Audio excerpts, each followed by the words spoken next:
Well, good morning. Yeah, my name is Ron Bolesta, and I'll be talking about our little research project that we started looking for the missing Susie-Q Nose Art. I had my brother join me in this research. One of the things when you retire after working 50 years is, what the heck do I do during the winter time? Because you're bored and there's nothing happening. So that's when we do our research project, is over the winter. So again, we're just going to talk about what we did to hunt for the missing Susie-Q Nose Art there. I always thought there's two sides of the story. You know, we have the American side, but I just never knew what the Japanese side, you know. Since we won the battle, history is written toward what the winners win generally. So I just wanted to know what the Japanese were thinking about it. So I got on my website and I started searching. Hey, is there a Japanese story about the Battle of Midway? And by God, there is. There's a manual. This was essentially translated from Japanese to English, and it tells their complete story of what happened. I won't say minute by minute, but it's really, really good at that in detail.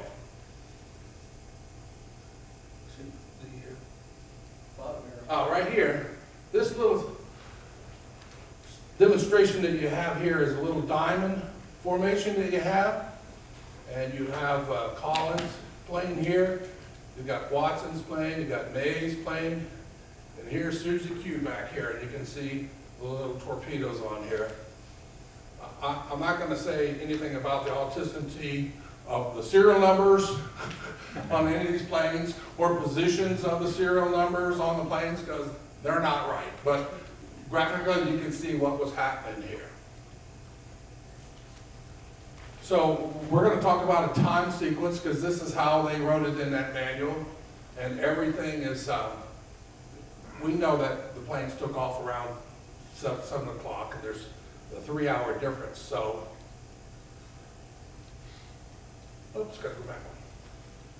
So in Tokyo time, it's 4 o'clock, and in our time it's 7, or 6 really. But at 4:07, the Atagi starts firing her starboard anti-aircraft guns. At 4:08, they're starting to send out the fighters after the approaching 4 B-26 Marauders. At 4:10, they say they've essentially brought one of the Marauders down, and this was Watson's plane that got knocked out.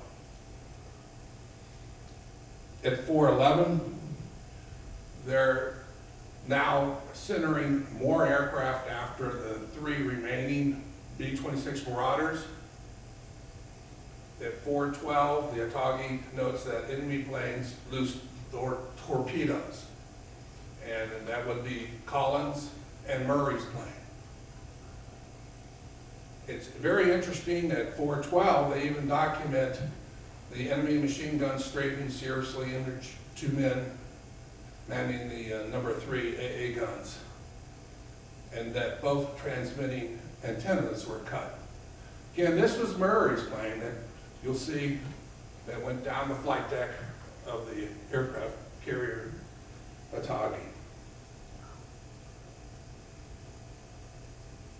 At 4:12, Atagi realized, you know, that they loosed the torpedoes, so I've got to essentially head right to the torpedoes that gives them a smaller target. At 4:15, another torpedo is dropped. So you already got 2 that are dropped by Murray and Collins, and this is May's airplane coming, and he drops. At 4:20, the Shikuma sights an enemy flying boat near the horizon. Elevation was 0.5 degrees. This guy's hugging the water, and he's trying to get away, and that's Murray's. Collins' planes went out, and he got into the clouds. but Murray couldn't get in the clouds. He had to use his defenses to escape the attacking Japanese that were coming after him. So he didn't want to get shot down underneath his belly, so he hugged the water as he kept going. Then they sight at 422, Tone sights an enemy plane trying to get away, and again, they send more fighters after him. The only thing I have a discrepancy about is one enemy flying boat brought down by friendly fighters. I'm saying that's May's plane. I think the time sequence needs to go closer to after this torpedo was dropped. But that's what they have written, so that's what I gotta go with. I call Marshall Magruder and ask for some help in it. He's our expert, Battle of Midway expert again. Marshall, his father was Peyton Magruder, who led the team of developing the B-26 Marauders. And Marshall was also the past president of the B-26 Marauder Historical Society. And he said, Marshall says there was the AA flak fired at the B-26 at 7:06 that the Nautilus saw, which is the submarine, and the Nautilus then went to investigate. And then that investigation led to them essentially getting strafed by the Japanese Zeros, and then a destroyer comes after them and starts depth charging them several times. Oops. I'll get that. That's okay.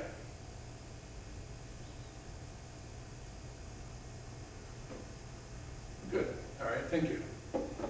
And because that depth charges and the scraping that were happening with that destroyer, they got separated from the fleet that was moving on, and so they tailed it to try to get back with them and created a big wake. And this is the wake that McCluskey saw with his dive bombers.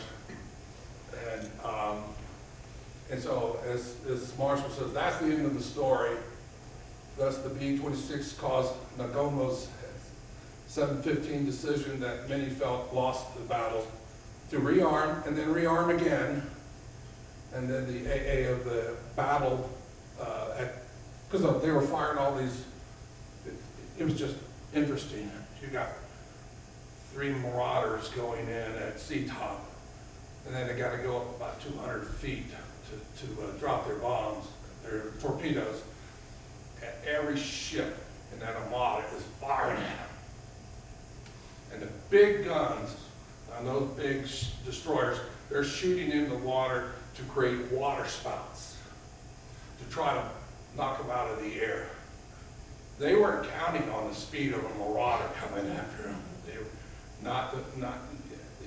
they were so fast, the Marauders were. So that's what helped them there. And then Marshall indicates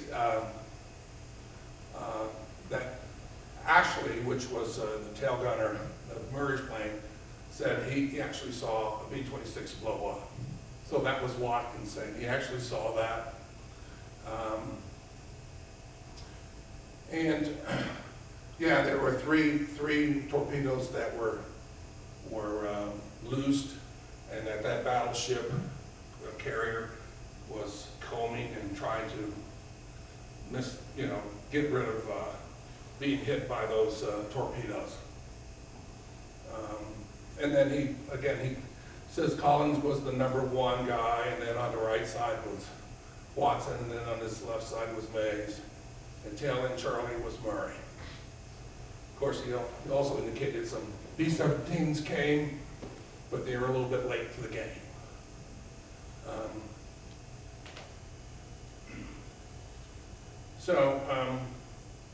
It's quite interesting since the Air Force or the Army Air Corps were the first ones back to Pearl Harbor, they got to tell their side of the story. We sunk 4 aircraft carriers. We shot down all these airplanes. And then when the Navy guys finally got back, because they're on the ships, they started big fights with the Air Force guys. Holy heck, what's going on? I won't say what they were calling each other. But then the Air Force finally remarked, yeah, we only had 14 or 17 B-17s bombing. You know, we didn't hit anything. And we calculated, yeah, we're going to need 100 B-17s to take out a carrier because of their maneuverability. So they finally backed off, but there was a battle going on between the services. So we're back here again. So we're going to try to identify the 4 planes and the crew members. So we have, again, Collins at the lead, and the battleships and cruisers are up here. So Watson's on the right, Mays is on the left, and Murray's Declan and Charlie.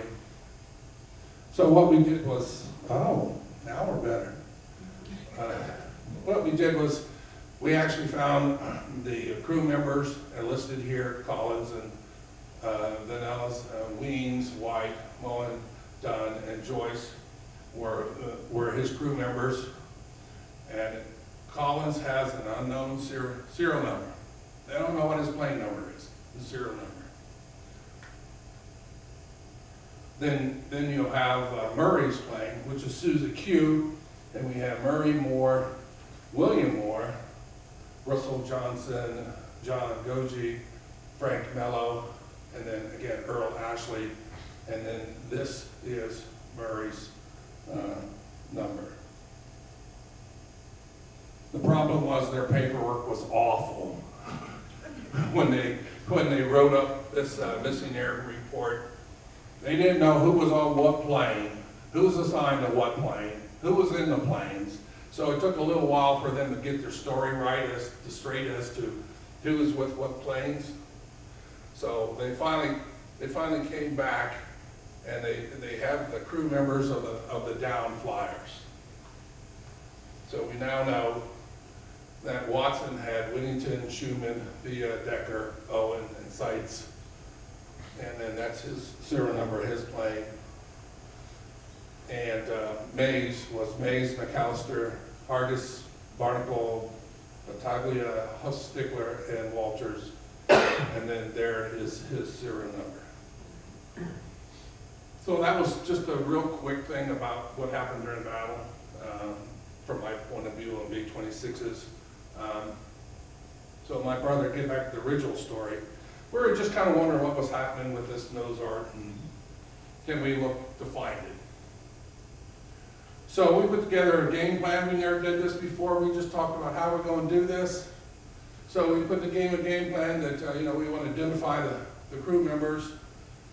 Because we did the research, we knew who they were. We got on the internet, and I got access to Folds 3, Ancestry.com, and newspapers, so we can search all of that way. Plus, we all have access to our Brian Gibbons, who's our historian for the B-26 Marauder Society, and we got a lot of his stuff, access to his. So that's where we start. And like I say, it's my brother Gary who contacted every person that he could find on this. He made the initial contact, and then he puts them over to me. So we were tag teaming the family member. And you'd be surprised how much they wanted to tell someone. So that's how we did it. So my brother Gary, he found, well, we know of Joshua and Sylvia because they're here. So that wasn't hard to find. Then we got the co-pilot. The co-pilot was Pren Moore. We got his daughter, Terry Moore, Ehrlich. And then we got the bombardier, Randall, and he was the son of Russell Johnson. And then we got Frank Mello, and he's the son of Frank Mello Jr. So those are the family members that we were able to track down, talk to, email, call, and ultimately get some documents from them. So one of the first things that I did in my search was to go on sites for Susie-Q, and then I see, oh, here's James Ralph Muri, son of First Lt James P Muri. And he put together a Facebook website. And he said, you know, hey, I'm trying to think of where the Nose Art could be. I have to wonder if that's Prin, or his wife, didn't donate to some organization on El Centro Air Force, or excuse me, Naval Station. Maybe it's hanging on a wall, maybe it's in a beer place someplace, maybe it's somewhere. They're just putting out the call to say, we're looking for it, and hey, in your travels, if you find something that's in that area, and you find it, you call me. So at least they're attempting to reach out, the family's attempting to reach out to see what's happening. This is Jim Muri here, the original, and he's holding Susie-Q, what's left of his plane. And that's a representation of it right there that we have here. And I got a hold of Sylvia here, and she was gracious to say where it was taken. This was taken outside of their barracks at Hickam, shortly after returning from Midway. And darkened slightly, it shows the mustache is still present. So he had a little mustache going at that time. And she says that probably it's the only time he ever had his hands on it. It was placed on the wall in their barracks, and then her dad left for California in a special mission, and fully expected to join his buddies in Australia when he got done.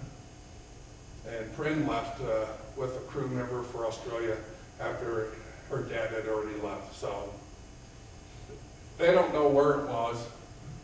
Sylvia doesn't know where it was. Joshua doesn't know where it is. Everybody's just looking. And again, Joshua, who's the current president of B-26 Marauder, said he never found it. But he did give me the website of the interview of Battle of Midway with Muri and Collins. So I never had that, so I got to, I think it's about an hour or so interview. Oops. So we essentially knocked off the first wave. We got done with the Muri generation, so now we're going on the Prin Moore side. We use the co-pilot. And we got a hold of the daughter, and she says, we have exhausted all the possibilities of where the Susie-Q sign ended. My mom was notorious for getting rid of things, unfortunately. She cleaned house, it's gone, okay? She said the story that I heard was Daddy had that day off, and that Jim Muri invited him to tag along on his plane, go for a ride. And the plane was shot, and the seat caught fire, and Daddy threw it out to put out the fire. Then he took one of the rear gunner's position because the gunner had been shot.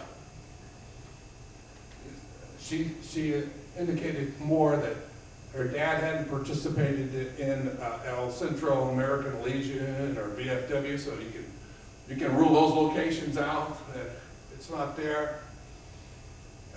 He liked going to the officers club there at the Navy base, having dinner there, and watching the Blue Angels practice and buying cheap gas for his car. So that's what he did. But so Terry said I could. She's going to send me some packages, and she said, do with them what you want. And she says, I'm just glad someone wants to see the stuff. So I'm waiting on this care package, and it actually shows up. And so I'm very happy. And this had a treasure trove of information in it. It has his individual flight records. It had a Form 1 flight report operational and a Form 1 flight report engineering report. I didn't know what a Form 1A is. I still don't, but I got an example of one now. And he also then had an original General Order 117 awards of Distinguished Service Cross for crew members that was color-coded by Prin. So, Ron, these are the items that I donated to the museum. yes, yeah, these are the items. Yeah, yes, they are. Okay. They have all the originals. The National Museum of World War II Aviation has got all of these original documents. So this is what an individual flight record looks like. You got his name up here. You got, oh wow, that's, sorry about that. I thought it would come out better. But it does say on June 4th, he was in battle with flying a B-26 in a B-26. Now this is the interesting thing that I saw. Form 1 says it's a B-26. It tells you what the serial number is. It tells you the serial number of the 2 engines that were in it. It lists all the crew members. Tells you what time it took off, 6:15. Tells you what time it got back, 8:30, at 2 hours and 15 minutes in the air. And this form was personally signed by every member of that crew. These are all original signatures. Again, this form has been donated to the museum. On this form, again, we're at Battle of Midway. This John Gorgie, he installed a torpedo on it. Jim Murray says, what the ship's out of commission, shot up badly. We got 3 men injured. The torpedo was dropped and a carrier was hit. Then you have over here who did all the inspection of the equipment, of listing who did all of those. Hey, Ron, Yeah. is that true that the carrier was hit? No. Okay. That's why we're. The SPD, not Yeah. the B-26. Yeah. The B-26 is hit nothing. The guys who handled the boat, they navigated through all those torpedoes that were dropped at them. So everything's, yes. You know what he might have referred to, and I'm really speculating on this, is that he hit him with machine gun fire as he went across the deck. Yeah. He could say that, yeah, he hit the ship. So. Yeah. So again, this is an original, well, this is a copy of the original. I like this because I created this form because this is the original 117 order. And it had all these little color codes, and I didn't know what all those meant. And so then I had to go through it, then I associated, okay, green is with Collins planes. If you're color with that, you're with Mays. If you're purple, you're with Murray. So, and this had to do with getting their Distinguished Service Cross and the little blurb that they would say about when you got it. So he had set everybody that was, and identified everybody that was on each of those planes. So now we got down to looking for the bombardier, which was Russell Johnson. And my brother found him again, and he said he's got no information about Susie-Q either.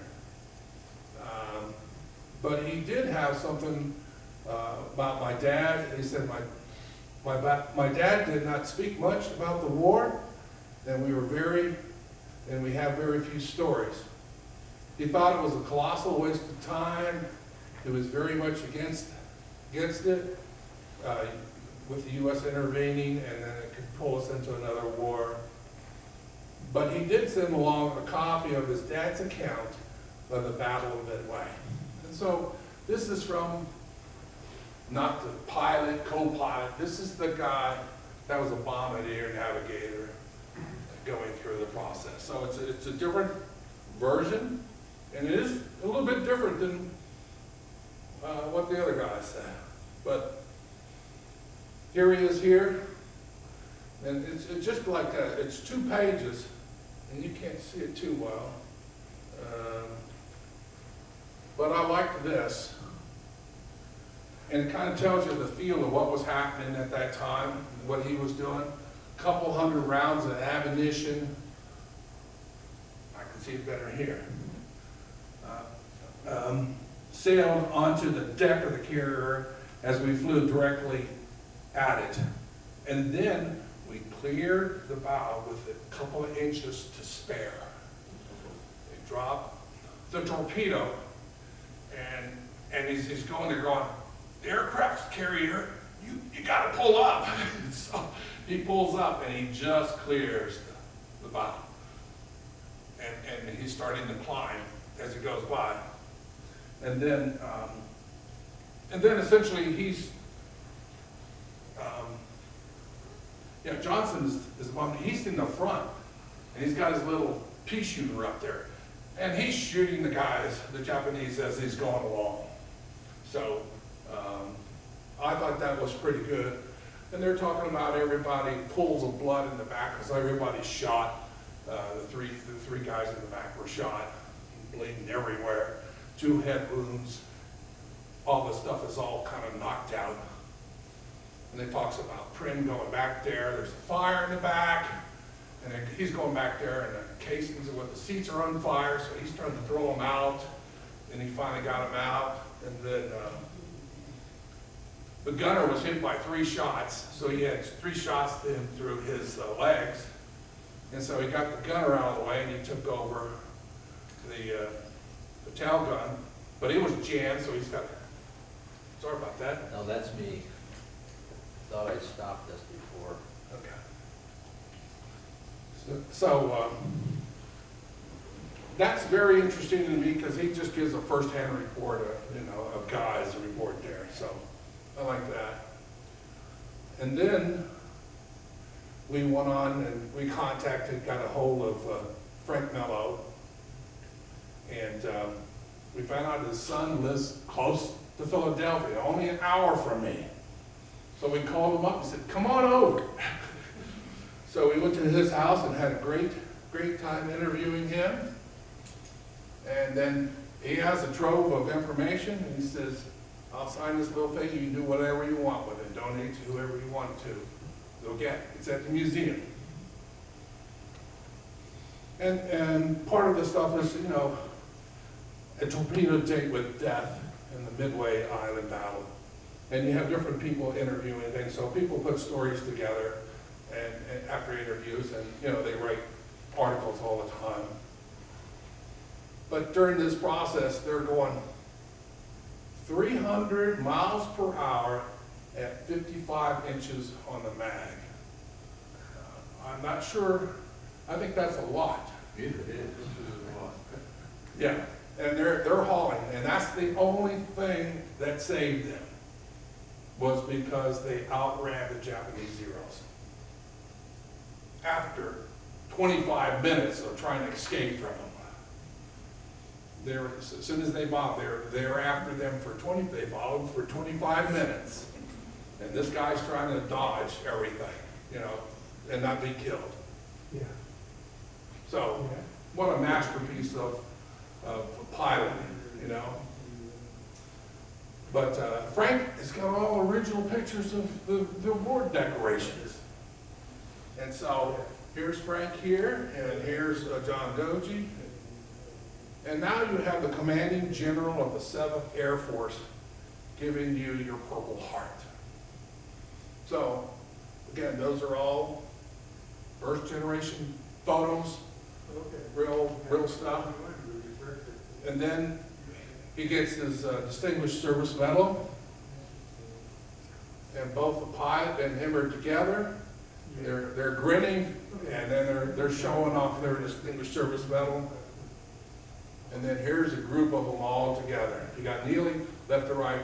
Here's Murray. Here's Frank, and then Second Lieutenant William Moore, Prinz, the co-pilot, and Second Lieutenant Russell Johnson. He's the bombardier. Now, this is the newspaper picture of them all together. You know, it's kind of not good quality, but that's the best that they had at that time. Well, he had the original photograph. And it was a little brushed up here. Oops, go right there.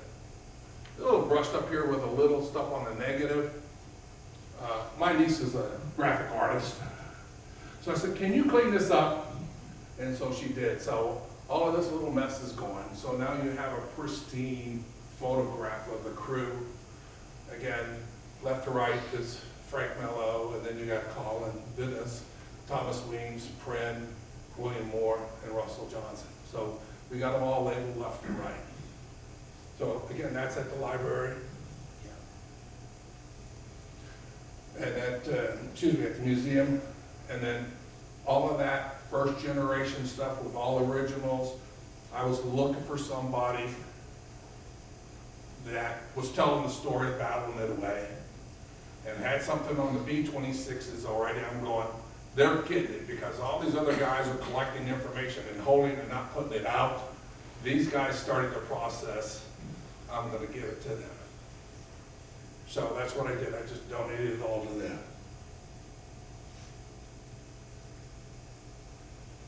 So we essentially went through everybody that we could contact, and we've kind of exhausted all our leads. But we believe that Prince Moore's wife threw him out with the trash. So I don't think we'll ever find Susie-Q Nose Art. Again, I'd like to thank Joshua and Sylvia and Terry Moore, the daughter of Prin, for giving this information, and Russell Randall and Johnson, and Frank Mello, and then Marshall, and then Sylvia, because she's a great editor and can read my sloppy handwriting and correct my English, and then definitely my brother, who assists me with not only tracking down the family members of Susie-Q, but help develop a game plan of being able to present this information. You have so much, you got so much information, you go, brother, you need to come over here and help me mindset and go through this way of how to present this. So now I'm almost done, but I wasn't able to find, Susie-Q. So I think I would do the next best thing. Sylvia, can you come up?